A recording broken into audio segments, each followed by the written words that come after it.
ओम शांति। इंद्रियों की आकर्षण अतीन्द्रिय सुख का अनुभव करने नहीं देती है, और अतीन्द्रिय सुख का अनुभव उसे ही नहीं होता जो बार बार माया से हार जाता है। कितनी नॉलेज तो सबको है, इतने अनुभवी हो चुके हो, पढ़ते पढ़ते व्यक्ति को वैसे ही सब कुछ याद हो जाता है, पर प्रैक्टिकल में अभी तक नहीं किया है, इसीलिए आज तक भी प्रॉब्लम वहीं की वहीं खड़ी है।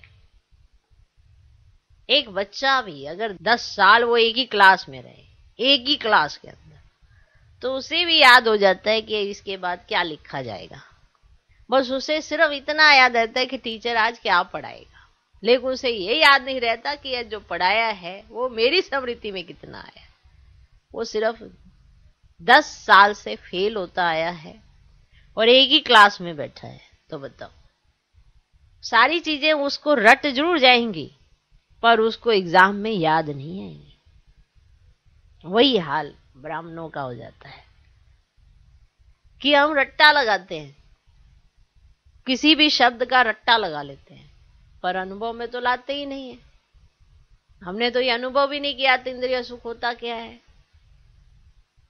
हार खाते जाएं, दूसरों को ही ब्लेम करते जाते हैं। जो हमें सुख अनुभव नहीं हो रहा उसका दोषी ये है, उसका दोषी ये है, उसका दोषी ये है।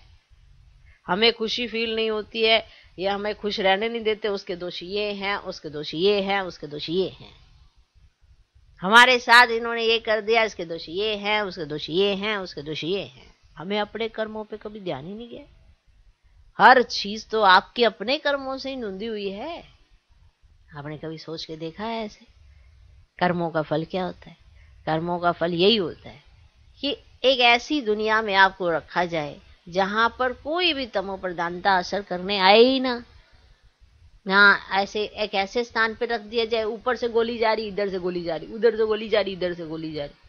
अब बताओ क्या करोगे ऐसे स्थान पे? कभी तुम्हें भी टकरा जाएगी गोली।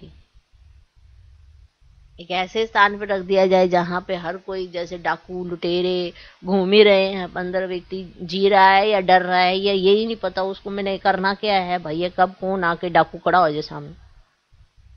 ऐसे तो सारी चारों तरफ डाकू ही डाकू हैं, लेकिन सेफ तो हो। कभी सोच के देखा है ये क्या है? ये कर्मों से आपको फल मिले हुए हैं, इन प्राप्तियों के बारे में कभी सोच के देखा है? बिना मेहनत के आपके सामने सारी चीजें उपलब्ध हो जाती हैं, ये क्या है? कभी सोच के देखा है? ये फल है भगवान का दिया हुआ। अब उस पे एहसान तो भगवान पे क्या रखना, भूल ही जाते हैं कि हमें क्या मिला हुआ है, और फिर छोटी छोटी बातों पे रोने लग जाते हैं, देखो ये नहीं मिला, मेरे को वो नहीं मिला। इसीलिए तो इस दुनिया में ये भी गायन है, या तो सबसे नीचे वाले को देख लो या सबसे ऊपर वाले देख लो। सोच तो आपकी है, क्या सोचती है।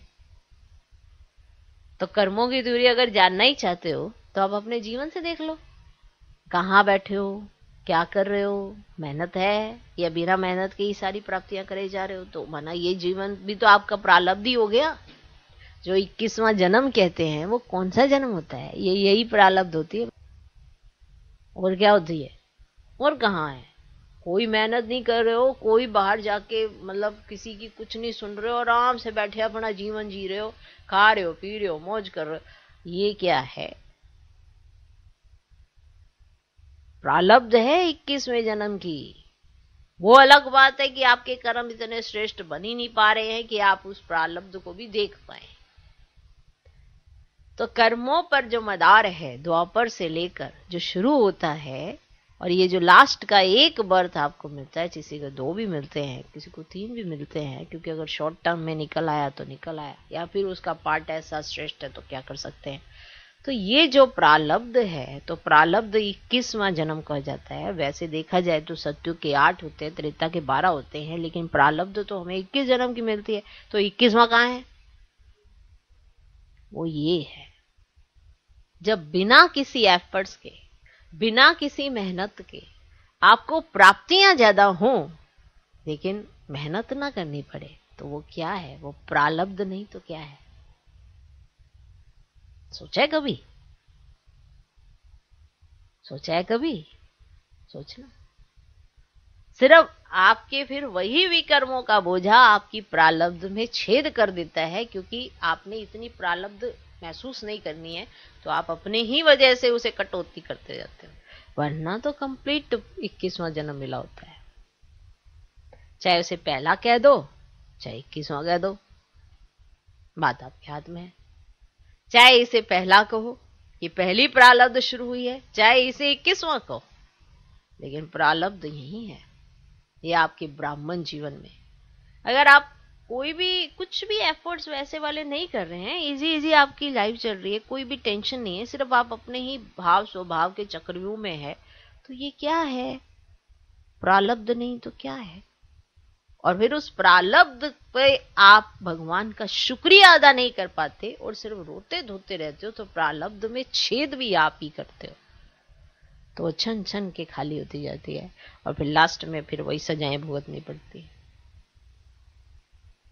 कईयों को तो ब्राह्मण जीवन में भी भुगतनी पड़ती है, असंतुष्टता की सजाएं, खुशी ना रहना की सजाएं। ये क्या है? यही चीजें हैं। आप विचार तो किया करो, बिना विचार किए कुछ भी प्राप्ति नहीं होती है। जब स्कूल में भी बच्चा जाता है तो घर आके विचार करता है, पढ़ाई करता है, तब जाके उसकी बुद्धि का विकास होता है। बिना विचार विमर्श किए किसी की बुद्धि का विकास नहीं होता। आप भी करिए, हम भी करते हैं। बिना कुछ सोचे समझे कहीं पर भी कदम उठाओगे तो धोखा खाओगे, लेकिन भगवान तो हर चीजों को एक्यूरेट आपके सामने पिरो रहा है। हर बार बाबा एक ही बात बताते हैं, बाबा को याद करो, बातें तो यहीं खत्म हो जाएंगी। शरीर छूटते ही हर बात का अंत हो जाता है, जिसके साथ भी जुड़े होते हो, जिससे भी आपकी बातें हैं, कभी सोच के तो देखो करो। इसीलिए जो बाबा कहते हैं, जो बाबा समझाते हैं, वो आपको समझाते हैं। मनन चिंतन अपना करिए, अतीन्द्रिय सुख का अनुभव भी अपना करिए। बातों में व्यर्थ में अपना समय मत गवाइए। कुछ हासिल नहीं होने वाला, कुछ नहीं मिलने वाला। जो जितना व्यर्थ की बातों में जाता है उसकी बुद्धि उतना ही वहां लगी रहती है, तो बाप के साथ क्या लगेगी? ऊपर कहां जाएगी जब नीचे ही भटकती रहती है। सदा काल के लिए अगर खुश रहना है तो इंद्रिय सुख का अनुभव होना बहुत ज्यादा जरूरी है। क्योंकि इंद्रियों का सुख, चाहे कान हो, चाहे आंख हो, चाहे मुख हो, चाहे कोई भी चीज हो हमारी इंद्रियों में, वो आपको अपनी तरफ खींच लेगी। क्योंकि बाहर की तरफ जाने की ज्यादा आदत होगी तो खींच लेगी, अंदर की तरफ ज्यादा खोने की आदत होगी तो अंदर अतीन्द्रिय सुख का अनुभव करोगे। ओके, ओम शांति।